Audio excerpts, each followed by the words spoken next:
दादा रमा मैया बहुत छोटी किसी वर्ष बहुत छोटी अवस्था है और छोटी अवस्था में रमा मैया की शादी हो गई। और जब रमा मैया की शादी हो गई तो चली है ससुराल, धनिया बन के चली है ससुराल, धनिया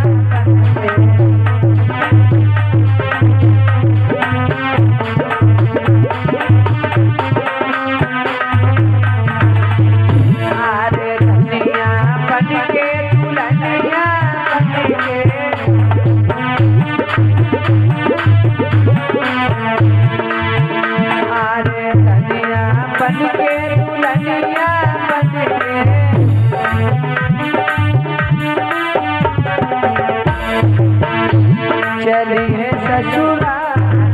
धनिया बन के चली है ससुराल,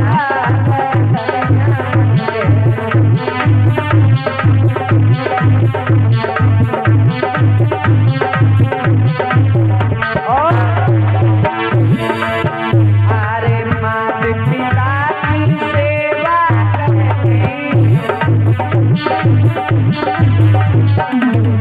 अरे मात पिता की सेवा करती,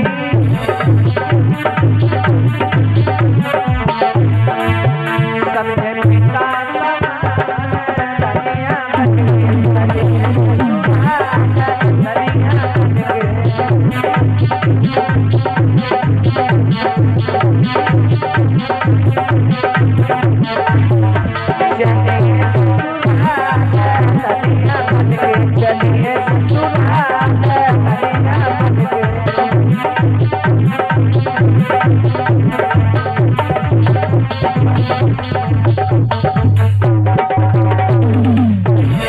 बोलिए भगवान बुद्ध की।